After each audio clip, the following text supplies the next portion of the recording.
Yo, yo. What's up? What's up, everybody? How's it going? It's been a while. That's been a while. It's been a couple. Well, we were on a couple weeks ago, I guess. Maybe. I don't know. Yeah. Maybe 2, 3 weeks ago.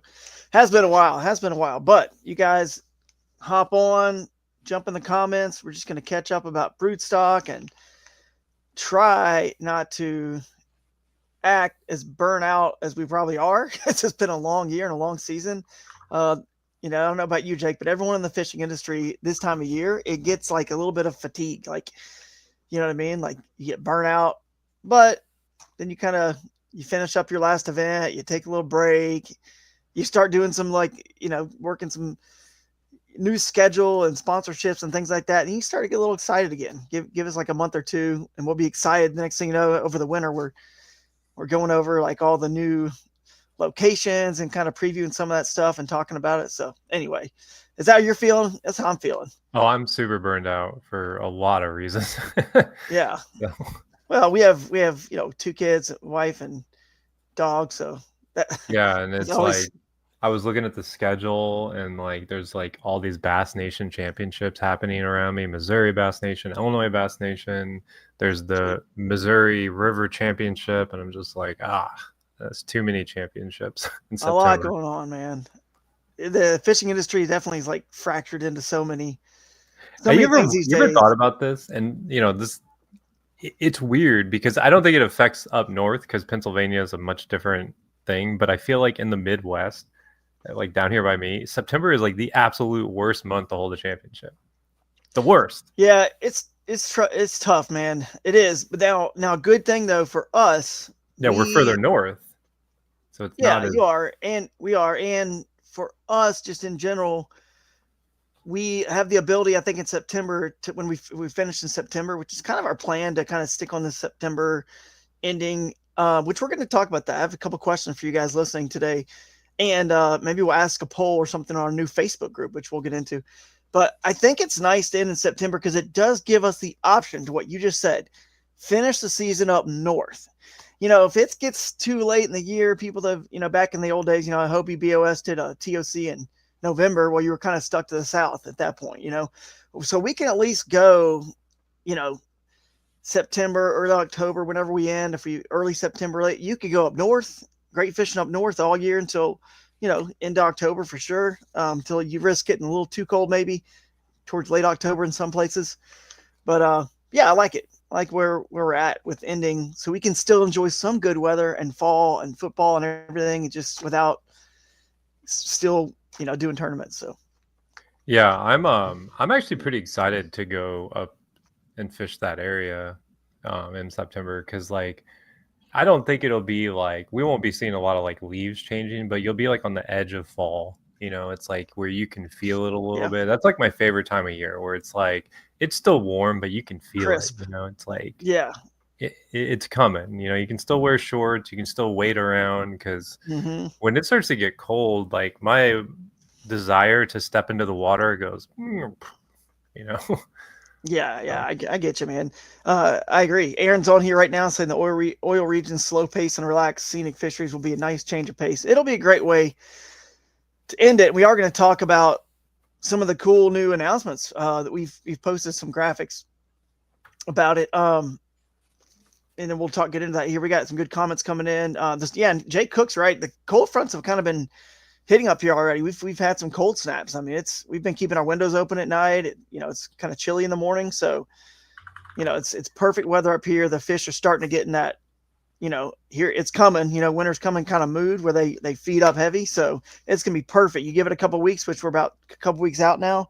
It is going to be absolutely perfect. So, yeah, Chuck's saying it was 45 degrees in Southeast Michigan, so I bet you it was 50 something here. And I'm pretty close to where Broodstock is. If you don't know, I'm an hour and a half away. So, well, good. here, look at this. This is Yeah, Franklin. let's look. Today it's going to be a high of 67, which sounds perfect. This looks perfect.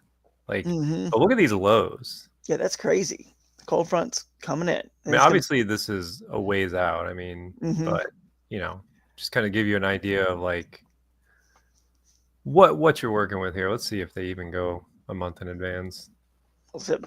September is a perfect month up here, man. For They're saying like 60s. This is perfect. This looks great. yeah, we're gonna be the Water if that's 60s, 70s. Yeah, it's gonna be awesome.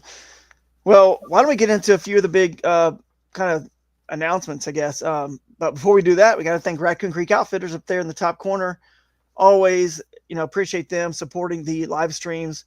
If you're anywhere near, I mean anywhere near 4, 5, 6, 7, 10 hours, doesn't matter. If you can make a trip, Dustin and the gang, I'm telling you, man, Dustin, Justin, the whole crew, they will take care of you at Raccoon Creek Outfitters. So appreciate those guys supporting the live streams. We'll see them, I'm sure, that gang at the finale as well.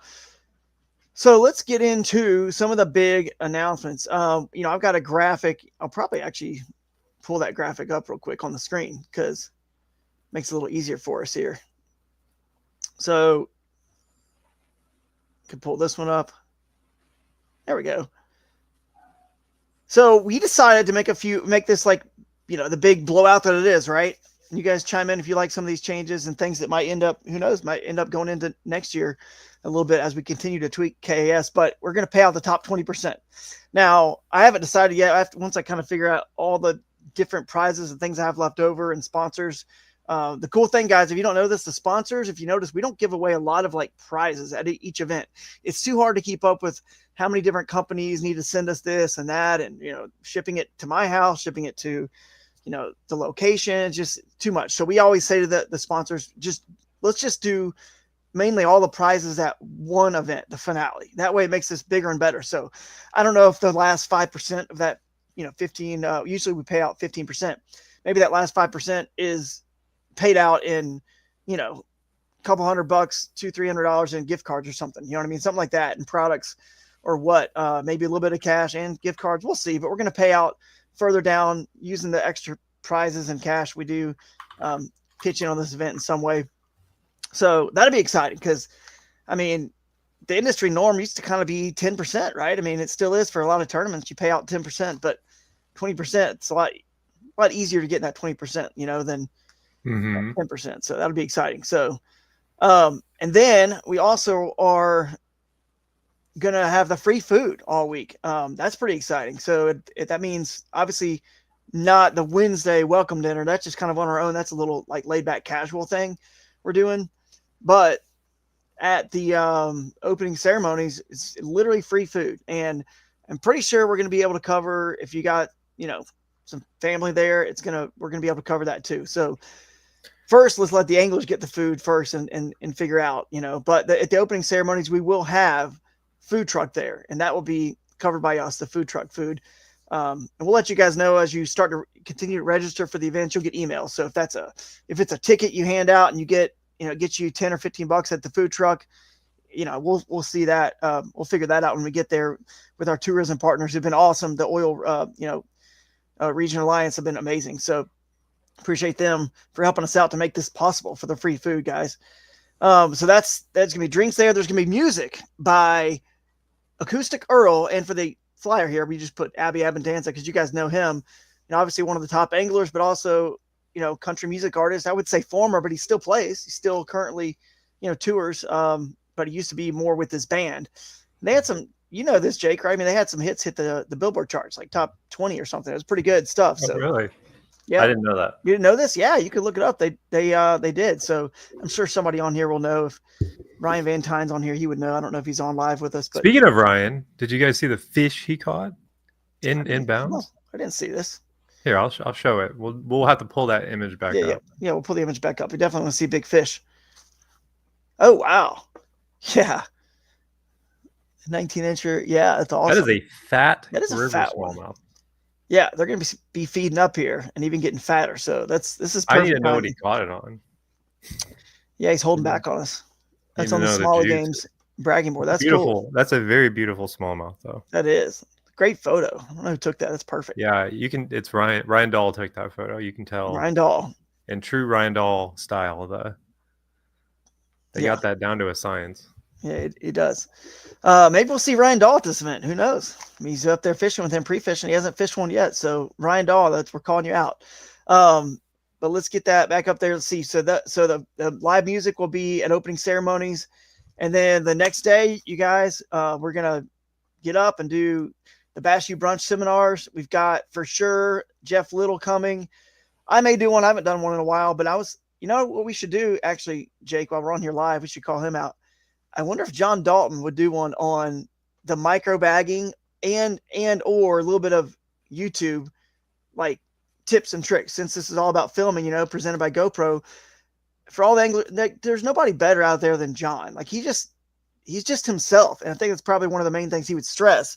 But I know he's got a lot of tips and tricks that for YouTube and for social media. So definitely have to get maybe him up there if he'll do it for us. Talk a little bit. I don't know when he's getting there, so if he's coming still, but we'll see. If not, I'll do one or somebody else. We'll find someone else. But for sure, Jeff Little said he would do one, and we haven't had Jeff all year. And that's where is the most favorite seminars by everyone? Where is our seminar at? The theater. So seminars at the theater. How far are we? I'm trying to think like if there's a good spot that we could like set up a truck, because like I have an idea of a good seminar that I've been wanting to do that maybe we could burn. But I guess like if we do need another, like what we could do is we could just do video on the screen during it. So yeah, I mean, what do you mean by set up a truck? I mean, there's a outside. Well, because I've been wanting to do one that shows off how to travel with a kayak in the back of your truck. Because everybody talks about the trailers, right? The trailers. But I've done so many, like how many thousands of miles have I traveled with a kayak in the truck bed, you know, and like the whole loading and unloading process, you know, some tips and tricks on that. Because like it's not as straightforward as people think. Like there's a lot of things you learn the hard way, like your kayak falling out of the truck. That's happened, you know, it's like, so. That's true. Happened twice to me now. It happened once on the way to Susky. That's how I should have known that Susky was doomed, because it was bad luck coming, because my kayak fell out like 4 minutes from the house. Jeez. Yeah, that's not a great way to start things at all. We'll see if John can do something if he happens to come, if he wants to. I think you guys could learn a lot from that, but if not, like I said, I'll do one. Plus we have a bunch of other kind of, if you know what I'm saying, like you know, pros, experts, celebrities, whatever you want to call them in our space. So we can find someone else, but we don't always have to have two. If you guys notice, you kind of just like to hang out sometimes, eat your food, take it easy, just relax, fellowship. You know what I mean? So we don't have to have two. And Jeff is pretty good. You know, he's like me, he can talk. So, you know, he could easily go 45 minutes or an hour, but he's not going to be there. He's leaving early that morning from home. So his seminar won't start till like 10:45 when he gets there. So anyway, yeah. Dustin Hoyce right there saying who's excited for Broodstock. I mean, apparently a lot of people. You guys are already up to 40 something people in the individual division, right? I mean, I haven't checked in a while, but it seems like the signups are pretty good, which is a good time to bring up another thing, which isn't on this flyer. Actually, is I have another flyer that I could pull up, but it's you're going to get extra stuff in your prize bag. The first 25 anglers are getting like $125 worth of stuff in the prize bag. And there could even be some like just big items that maybe are $25, $50, $60, $70 that make up the majority of that bag. We will see. We got a lot of stuff to figure out over here in this basement full of bunch of products here from all the awesome sponsors. And then the next group of 25 will get the $100 normal bag. And then the next group, which normally we don't do 75 bags, right? But we're doing 75. The next group will get the 20, like I forget, whatever. 75 people at least are getting stuff. And then I think everyone after that, at least getting a candle. This is pretty cool. The Oil Region Alliance has got this candle made. I'm not sure they'll be ready at the event, but they will ship them to everyone actually. So you'll sign up if you get one, if you're the final group, but everyone's supposed to be getting one of these candles that smells like the Allegheny River. Remember, Upper Allegheny River. Not talking about Pittsburgh here, guys. Upper Allegheny River, the fresh, clean, beautiful natural air and you know, flowers kind of smell. It's supposed to supposedly smell like the Allegheny. So we will see. That seems pretty cool though. Like a memento from the event. It's gonna smell like the fresh leaves, the pines, not like the dying fish on the bankside. Sewage, not the Heinz Field overflow. That's not what it is. So let's see. The first 5 should get the ultimate bag. Dustin's saying, you know what, Dustin? Jake did put together, this is kind of cool. I forgot that we didn't talk about this. You put together these random super bags at that last event. There were like 2 or 3 of them that just were like loaded with like 150 or $125 at least worth of stuff. They had like extra stuff. Yeah, So you get these surprise like super bags. Every they once in a were while. really good because I slipped in some of the new jerk shads colors into some of Oh, those sweet. bags. So See, I bet you that person didn't even realize they were just like, wow, man, this is amazing. Look at all this stuff. They didn't even realize they got a super bag. But so and then again, guys, so the food, let me touch on that again. So Friday morning's Bash U brunch is going to be free. Usually we ask you guys for a donation. We still will, but we're going to let that donation go to autism anglers. So we'll still, of course, I mean, that's just in general. The whole thing is about raising money, right? I mean, that's one of our things, right? For our nonprofit, the Autism Angler. So if you want to just still contribute the normal $25 or whatever to the Bash U brunch, you can, but we'll make sure that gets over to the Autism Anglers instead. And um, then on, then you guys go fishing, and we got, now keep this in mind too. There is we're going to start a little earlier. It's 9:30. I can pull up the website, but I'll just talk about it here.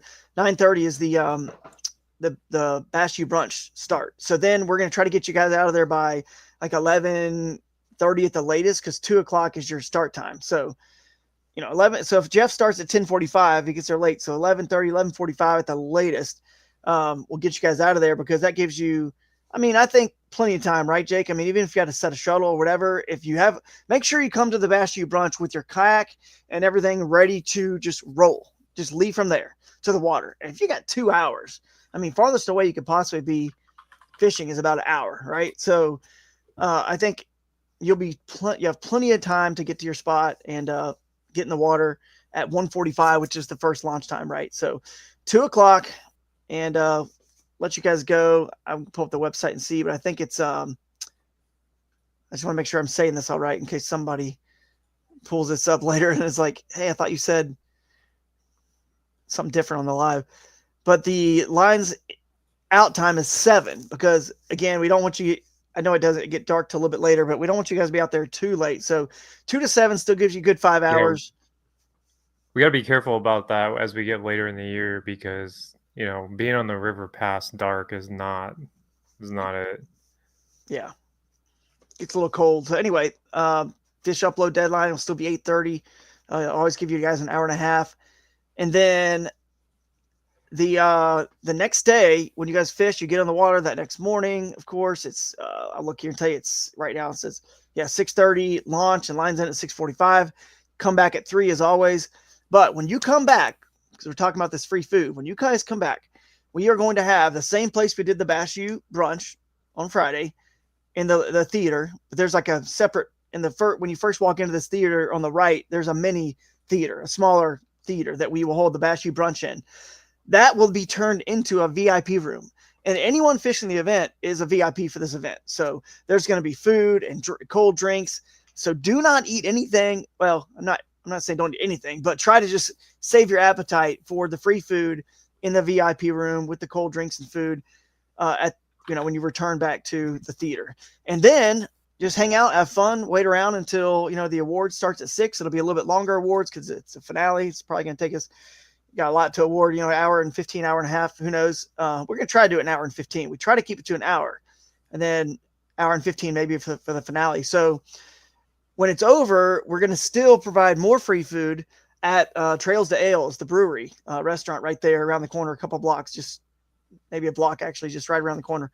So Trails to Ales 2, and there'll be music there, and again, free food and probably even a couple drink tickets. So that's the deal on all the free food. You guys just need to get there. You're not going to spend a lot on anything. We actually even have some potential lodging specials and deals. Can't really even put these on the website. They're just a few that we know about. So hit us up if you guys still need lodging for the event. We might know of some places. Matt's We do know of some places. Yeah, let's just be blunt. Yeah, we will be blunt. Can I get one that smells like river boots? Yeah, I mean, we could turn this into a thing. Make scented candles that are river and lake smells. The worst smell is when you've got that stuff that was wet and you put it in the back of your truck. You know what I mean? You didn't take it out. You forgot to put it like in in the truck bed or somewhere, like in your trailer box. So Dustin's asking about the parking for trailers. So we can pull up a map and see. I think they're also working on getting us a better map, but we can obviously pull up the map real quick because I'm not even sure, honestly, Dustin. Let's take a look at it and see if we can like pull it up while we got this going. All right, share my screen here. And let's just give you guys the lay of the land. Let's do this tab. Okay, so we go in. Here's the theater. So just so you guys know, this is the theater, even though it shows it right here, the entrance it's right here. It's actually right there. So, and there's a parking lot here and here behind it. So there are a couple parking lots behind it. I think you can get through this alley right here as well, just to get around. So that would be the spots. Now, street parking is obviously available. You can see everyone's parked on the street as well. This is probably one of the trickiest parts of, the event is definitely always the parking. And there's a larger parking lot right here as well, Dustin. So we need to find out a little bit more about that. And that's something you guys will get in your emails when you're registered as well. But this is where we're going to have the Wednesday welcome dinner, I believe is here at Benjamin's Roadhouse. So I will tell you right now. Yeah, we actually are going to change that if it's not on the website because we didn't want to get you guys confused. It was going to be at the Trails to Ales, the same place, but they're not open on Wednesday at that particular location. They have another location in town it's not far. It's right there in downtown, but it was kind of going to be confusing for you guys to. I think people are going to show up to the wrong one and get confused. So the Wednesday welcome dinner is actually at Benjamin's right there. So you can see there's outside seating. So we're going to get this outside area right here where all these tables are, this kind of fake grass area right here outside. We're going to get that reserved. We're going to be right there outside on Wednesday. So come see us on Wednesday. If you are, hopefully you're staying close to town because there's too much fun stuff that we have going on to not stay close to town. Whether it's near Franklin, Oil City, that's what we recommend for sure. And then let's just zoom in and just give you guys the complete lay of the land. So again, Wednesday welcome dinner here. Thursday's opening ceremonies is just down the road, right here at a place called right by the Franklin boat ramp. So this is Outdoor Allegheny River Services, and I believe we're getting this. I went to that boat ramp.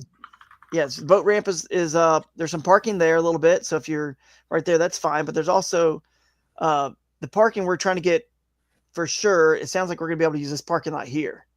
So I think we've talked about this before. So that's where you could park, and there's probably some street parking or even this little parking lot here, right here. But that's kind of where you'll park mostly for the opening ceremonies, and we'll be right on the river with food trucks, music, a lot of fun for the opening ceremony. So we'll see you guys there for that. And then of course right by a creek too. Yeah, by French Creek. French Creek comes in right here. Yeah, exactly. The French Creek is just comes right past downtown Franklin. Yeah.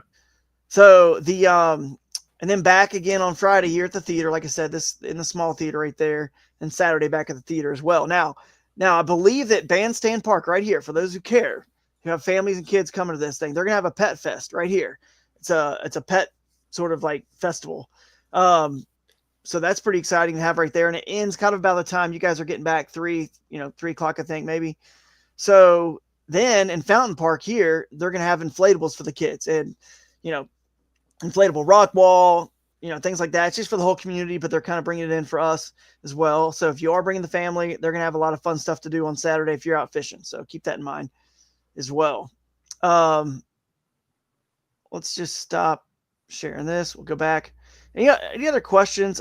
See, Aaron's saying, yeah, parking will be tough right downtown for the trailer. So if you can drop them, that's obviously great if you can. That's why, again, for Kayak Adventure Series, we're trying to help everyone see it's always best to stay the closest as possible to this host city because of all the fun stuff we have going on. Because if you miss out on that, then let's say you have a bad tournament, it doesn't go well on the water too, then it's like, man, that wasn't very fun. You didn't have any fun fellowship.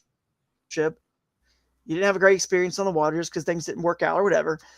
So we always want you guys to stay as close as possible for the fun and fellowship that happens there. And you get a chance to go back and get a shower real quick, drop your trailer, ride all together to the awards, or to whatever, the Bash U brunch or the opening ceremonies. It just makes it more fun when we're all kind of together.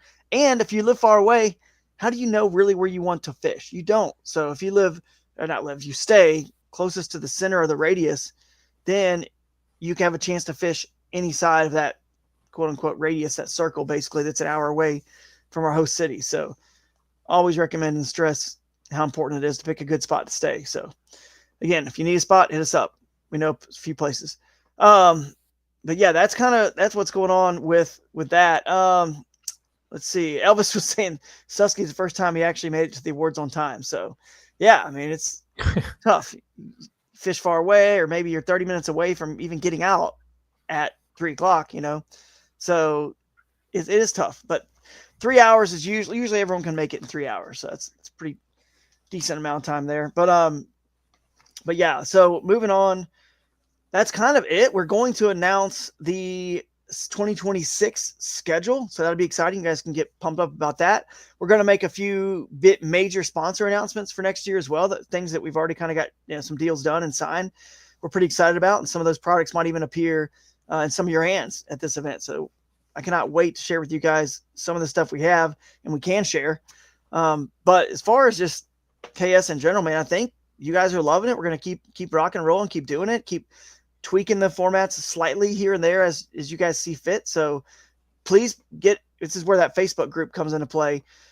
Please get online for the Facebook group if you're not a member of the Facebook group, because that's where we'll ask questions, do polls, comments, stuff like that. What do you think about that Facebook group, Jake? It seems to take off. People seem to like that we added it.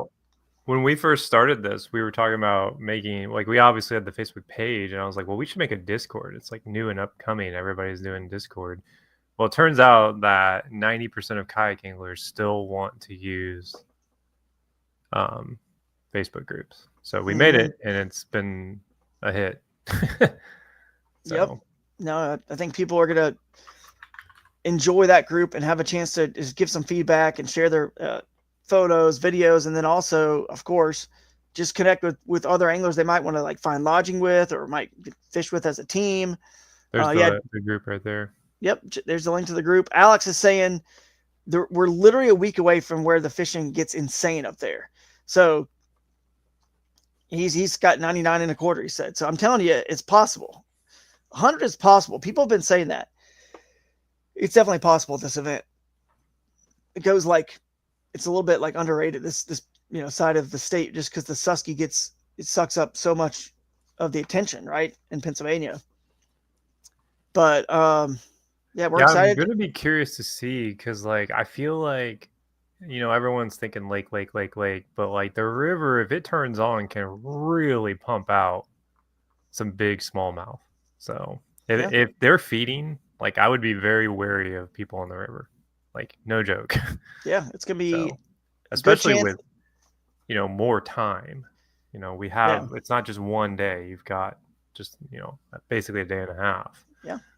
So, I mean, no doubt, I think largemouth overall can get a little bit bigger, but they're hard. It's harder to catch one of those 22, 23. Right. So I think it's easier to catch probably a bunch of 19, 20-inch smallmouth. So it's gonna be another fun one, man. The strategy is gonna be, do you go mixed bag? Do you try to do largemouth one day, smallies the next? Do you just focus on one or the other? And what is our top 10? Or really, this top 20%? It's gonna be a mix, I think, between the river and creek guys versus the lake and the largemouth guys. So I can't wait to see how it all goes. And signups look really good. We're still weeks out here, and that means we've only got 16 of the big grab bags left. So 16, that's it. 16 of the main big ones, $100 bags. So sign up, encourage others to sign up, and that's all we can ask is you guys just keep supporting it, and we'll keep doing it, keep going to fun places, and appreciate all the support. So does anyone have any questions? Because there's really not a lot to cover, just other than just talking about those cool announcements, that we just put up there. I mean, I have another graphic that we shared, but kind of just covers it already. Um, we are going to have the AOI, which we could just at least pull up the AOI standings. Let's see. I just want to make sure I covered everything here. Okay. Yeah, this is it. To 25 to 50, get the $100 gift bag. Yeah. And then to 50 to 75, get the $50 gift bag. And 75 plus still gets the candle. You know, that's an interesting question from Matt there. Is there going to be any issues of protected areas? I mean, the reality is like I would check the state and local laws because there are a lot of low head dams on the Allegheny. Well, at least there's some, which I would assume if it's posted, you have to be careful about because it is per location has different rules, right? So some of them you may be able to portage no problem, whereas other ones are going to be a little bit more look at the posted signage, do your research before you do anything that might be gray area. Exactly. That's all you can say is you guys. That's on the anglers of like any kayak fishing tournament. So you guys figure out what the law and the rule is. The Allegheny, the Lowhead dams, most of them are below. I think I don't even. Yeah, know I think most of them are closer below to our Pittsburgh, boundary, right? Yeah, but there's still some possibly on tributaries. I don't know. I've never looked at every single. I saw one on French Creek, and there are other dams that are not lowhead dams that come into play on some of these, lakes that in the area that have obviously the water flowing out from the dam. So if there's a rule there, you gotta know what it is, or risk, of course, being DQ'd. So yeah, this is a good one. Chuck Fish here, and I'll remove this. You do have to launch your kayak because the rule with wading is you have to be tethered to. You also have to measure it in the kayak. So, and you have to measure your fish in the kayak. So, I mean, unless you could, I don't know. I mean, technically, I guess as the rules written, this is kind of insane. But technically, if somehow you could back your truck up right to the water, if it was legal to do that at some launch and keep your kayak in the truck and then tether yourself to your kayak and make a cast from the launch, then sure, you could be, I guess, legal. But I feel like that's more of a disadvantage than any sort of. Yeah, exactly. It's not an advantage. You want to be able to walk around. I'll be honest. Like we had a tournament on our rivers where the rule is you don't have to be tethered. You have to be within view of the kayak. Well, we moved rivers because it blew out. It was during this big giant storm. We still had the tournament, and I went to the Mississippi River back down to the ramp, and I was making casts from the ramp, like literally like right next to the kayak, and I caught a pretty good size largemouth, like 17 or something. Mm-hmm. And then I'm like looking at my kayak and I'm like, technically I could measure this fish in the back of my truck because you don't even have to measure it in this tournament in the kayak. It just, you have to be within sight of it.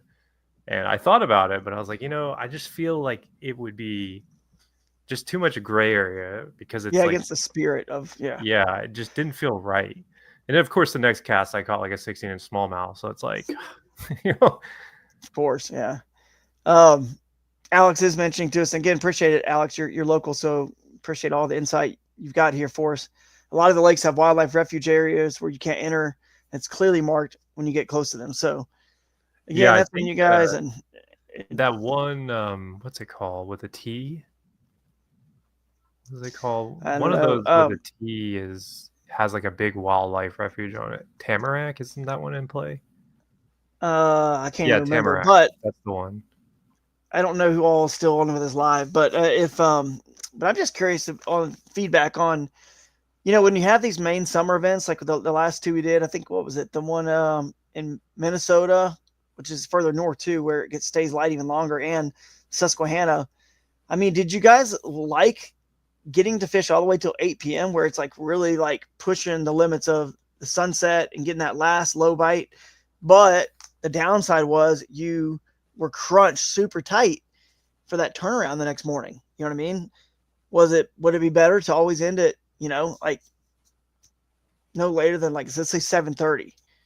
I don't know. Something to probably throw out in the Facebook group. That way you're never like too tight, because that can kind of ruin your experience if you don't plan that properly and you get to bed super late. You're waking up super early again the next day. I don't know. It seemed like it was really mixed, and the feedback I got from people is that a lot of people felt like they were pressured to fish hard till like 8, and then they weren't off the water till 9, and they weren't in bed till 11:30, and it's like, Yeah, getting back up at 4. I think, and I tried to explain to him, I was like, I get that, but like you almost have to treat it like you're in like a football game, right? Like you have a set amount of downs that you want to play, so you don't want to go crazy and burn yourself out, really early. Like it would make sense to do something that is more conservative on Friday if you're worried about getting back for bed, But you can always say that. Yeah. You're always going to go to the best spot. I mean, people just can't resist. Yeah, that's true. Elvis was saying 80 minutes, we can fish is always good, but it is tiring. And John's saying, hey, we felt rushed to get back to bed. And some people were saying that. I think Cole had mentioned that his heart, like the adrenaline from the tournament, was just going, and he couldn't really fall asleep very well because he, you just got back so late and we're just on the water, like catching fish and just intensity. Jay Cook is kind of saying manage your own time within the limit. So we'll keep that one in mind. If you want to sleep in, do it. If you want to leave early, fine. So that's kind of like, the parameters. And so that's on you, kind of plan it and figure it out. But it's something to John consider doesn't have to be for told sure. twice to sleep in. Next year. Yeah, it's true. John never worries about that. He does it no matter what. If I could show this, I don't know why is it not showing? I'm hitting it. I lost you guys for a second. Yeah, you're a little bit staggy, but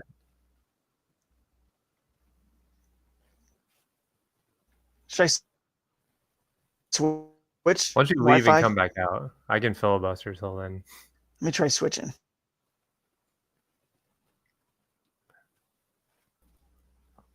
It's a good point better? that how good the bike can get it. I think so. So this is the one. Did you pull that one up? Yeah, we were just about to talk about the evening bite. I think so it's weird. Like I feel like the Susky has an evening bite, but historically I've been in the school of thought that at least on a river, I feel like the bite doesn't get that same like bump of the low light that you would get on a lake. It's like a river will fish really good in the mornings when the first light starts, but it'll also fish really good at high noon sometimes because the light is at its pinnacle. They're feeding. But I've noticed that like as it gets later in the evening, it doesn't feel like you get that same like, oh, it's suddenly better like you would on a lake.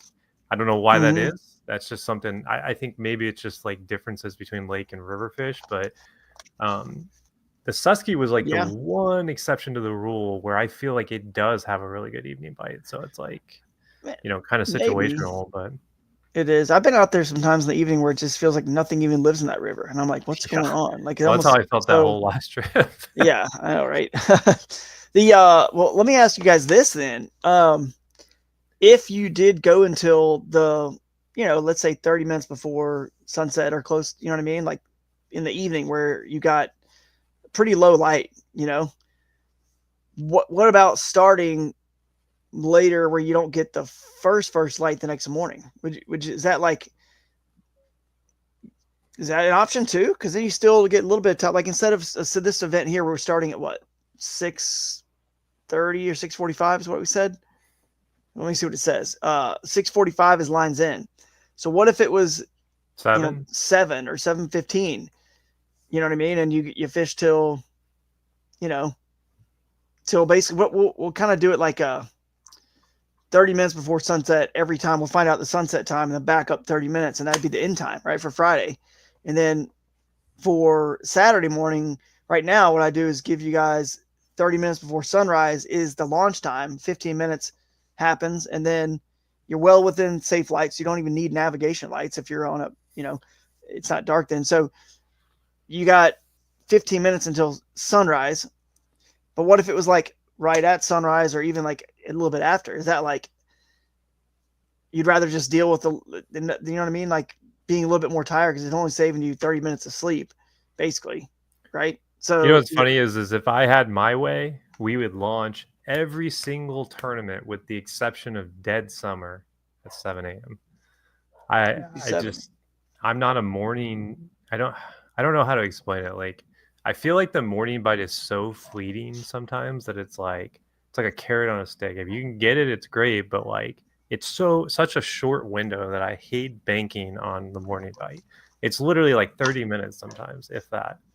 Mm-hmm. Yeah, I mean, again, you as a river guy, more of a river guy, probably.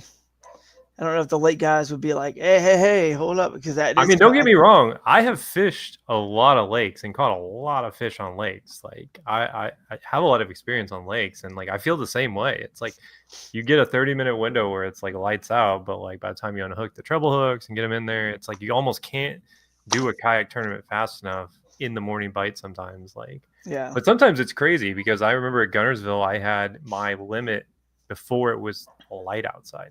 So like I was actually making a video for that tournament and I had my GoPro going. You can't see anything. I've got my limit and you can't see any of it because it's still pitch black. And I Too was like dark. sitting Yeah. there with like my phone taking pictures. I wasn't even seeing them hit the Yeah. frog. I was just hearing it and setting the hook, reeling them in, measuring them, using my flashlight. And that's the kind of times when like, yeah, the morning bite absolutely was a factor, but I feel like that's like few and far between sometimes. Mm-hmm. Yeah. I mean, when I was at Champlain, the fish. I'm just sitting there before lines in, and they're just schooling. They're just sitting there schooling, and because they didn't, the light starts so early that far north, for this Bassmaster, and I think we started like, it was perfectly light when we were launching even, and we had 30 minutes to go. So I'm just sitting there waiting. I'm like, dang it, I'm missing the last. I can't throw at these fish yet. They're schooling. I can't even throw at them. So I can see it both ways, man. I eventually, did get a chance to throw at them and continue to lose 4 or 5. So it didn't even matter for me. Caught a couple out of it, but the big ones came off. But anyway, time of the year definitely comes into play. But I just think it's fun extending it a little bit for you guys on Friday and Saturday. Both. I mean, when we have more light, you might as well, if you came all that way to fish, you know what I mean? You come all that way to fish. So let's let you fish if it's daylight, right? I mean, as much as possible. So, um, I think one thing too is our rules are really friendly in the sense that like you get a lot of wiggle room, right? So like you get a lot of extra time with like the format of ours where you're not really it's only 5 fish. So you're not yeah, it's not like you're chasing 10 fish over 2 days. Like you're chasing 5 fish over a day and a half, essentially. So like you yeah, do have a lot more wiggle room. And I get it that everyone wants to be competitive and on for the whole time.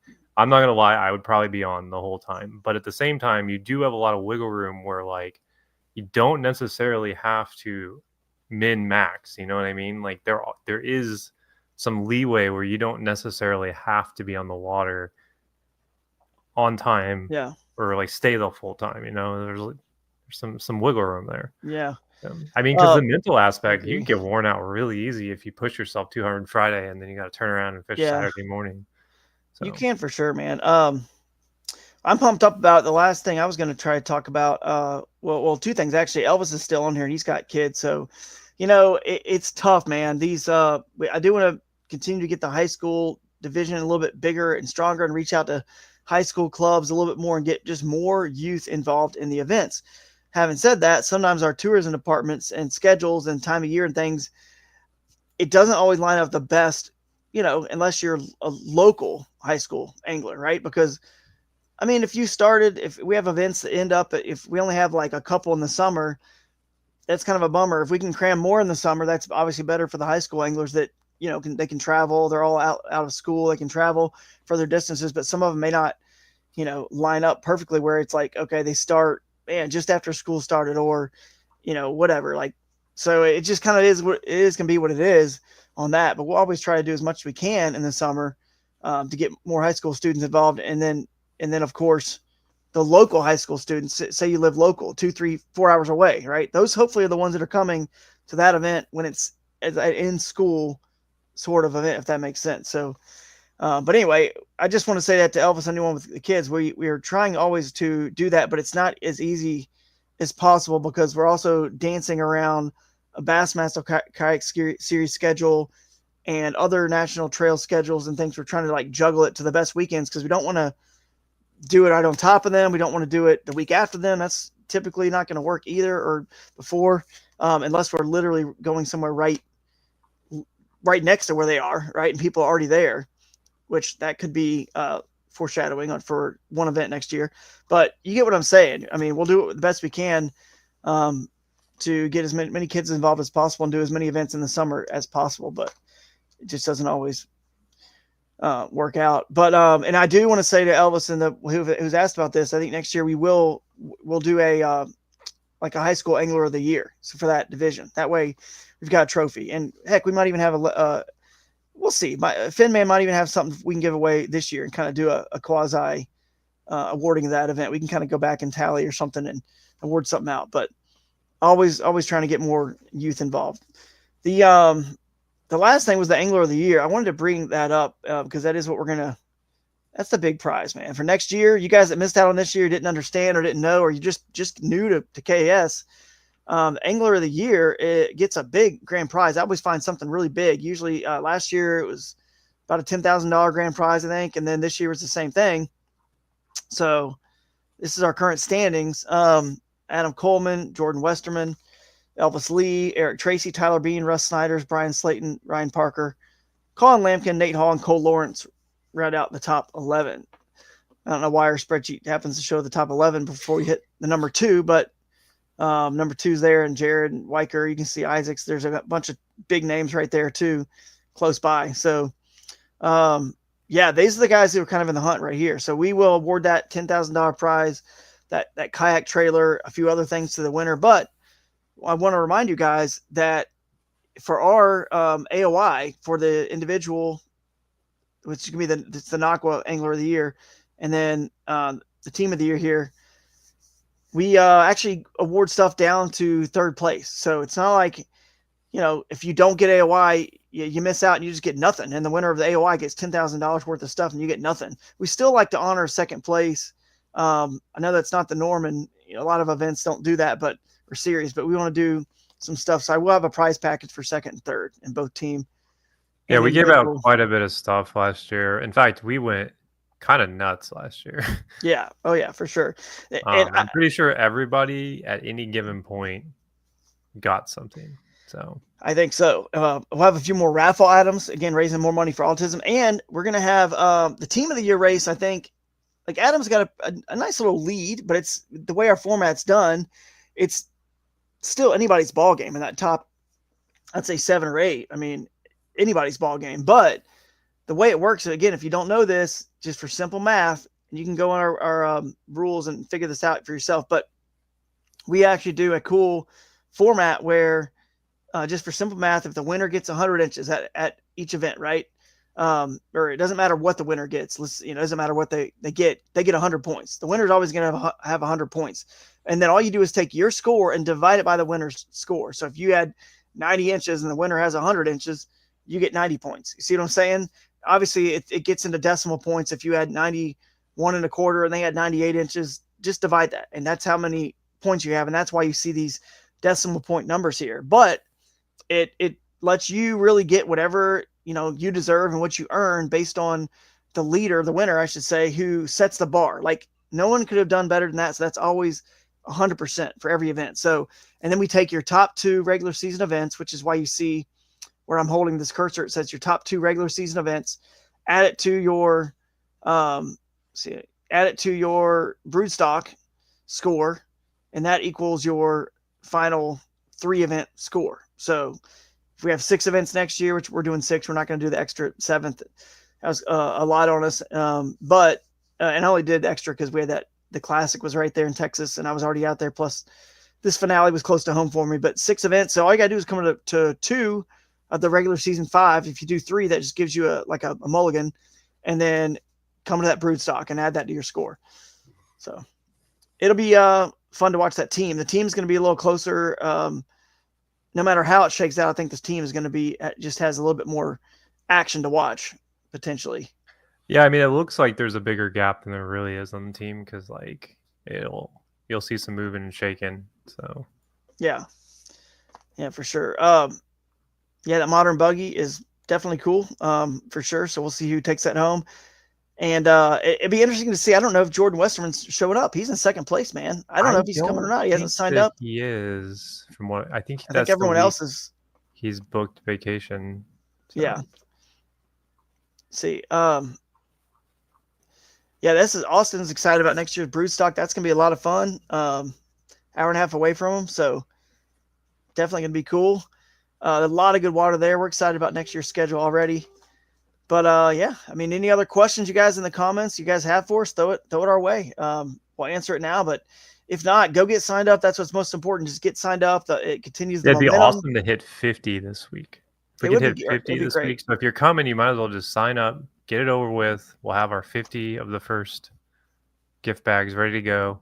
$100 gift bag. That's right. So get signed up for $100. that. You mean 100 and what was it? Hold on. Well, 125 for the first 25 who signed up. So they've already signed up. So then it's the next 25 up to 50 is like $100 gift Right, bag, and the then normal, and then so on 50 and to so 75 still get a $50 gift bag. So, yeah, it's been awesome having all the sponsors chip in for that. And I know you guys have used some of the products, and I've heard a lot of good feedback. So you guys are liking that stuff. I mean, dude, even that, I'm telling you, man, even that Finman, their multi-tool that's on there. I love that little line cutter. It's right on my rod where I want it. I don't always like where they put the hook keepers, on all my rods. So I like having that tool where I can move it up and down wherever I want it to put it, depending on what I'm throwing. And, if you come to several, then obviously you guys have lots of rods. So you get one of those in every bag or at least their hook keeper. So it's kind of nice, but there's a lot of good stuff in those bags, man. And people love the Sunline samples. They were loving the cables, the eyewear retainers, the Nocqua stuff. I mean, you guys are getting some pretty cool Nocqua stuff. That quad cable, I use it all the time. So definitely good stuff. Not just a bunch of like throwaway promotional items for sure. So, any other comments you guys can think of or questions out there for you guys following along live here? And we'll get into more shows where we really talk about next year's schedule once it's announced after Broodstock and format changes. I still want to get into some of that stuff later this fall and winter, and ways we can just make this even cooler. So, yeah. Did we give away a kayak last year for the youth division? Yeah, we did last year. We gave a couple away. Or did we give one away every event last year for the youth? Or no, maybe we didn't. No, it was just, we didn't because we had some that didn't even have any youth, and then we stopped. We gave away other stuff because we couldn't give it away if there was like one youth entered or whatever. There was like a limit. So we ended up giving those away at the finale. All the extra kayaks came to the finale. We gave all those away and raffled them for hurricane victims. Well, we gave them away. The team of the year got Primos, right? Yeah. They did. And we raffled off a bunch of extra ones too that we got for the hurricane victims that were. But we tried to win one.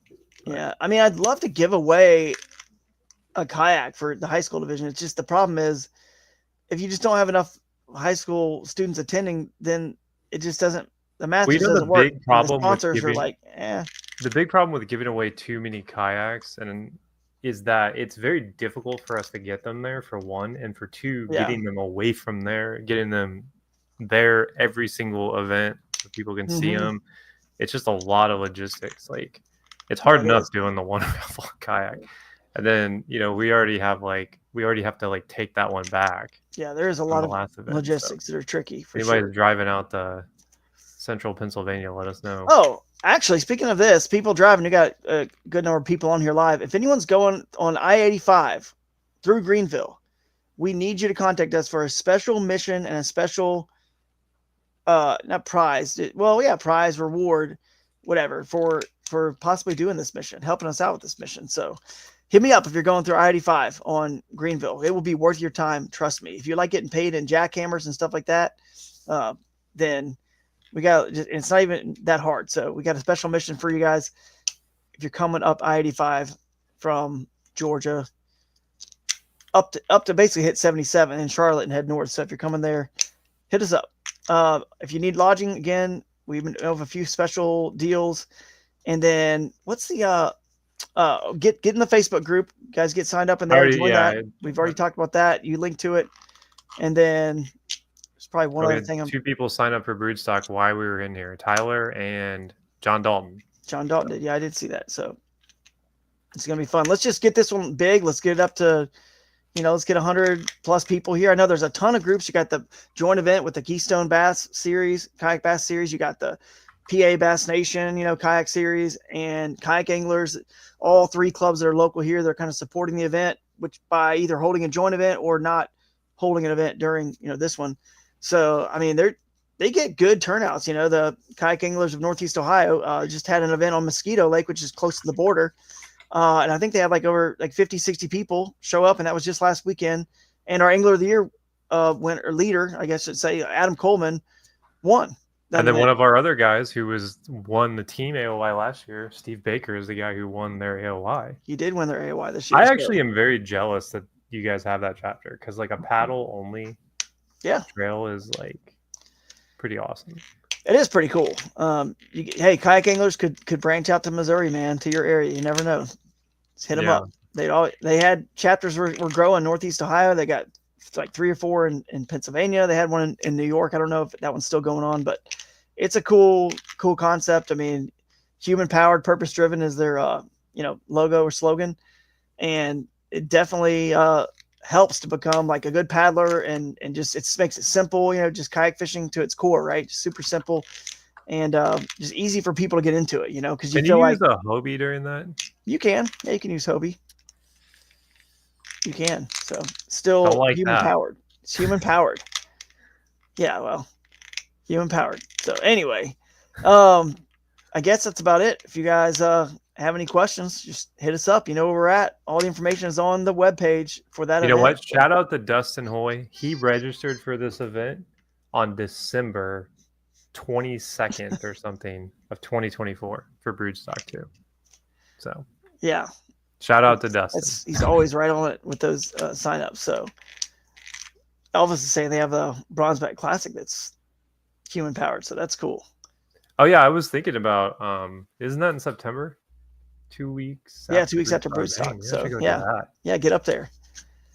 Get up there and do that one. So is Eco doing their 250 thing again this year? Later in the year, whenever they do that? Yeah, I'm definitely doing that. That's in October. So yeah, that's cool.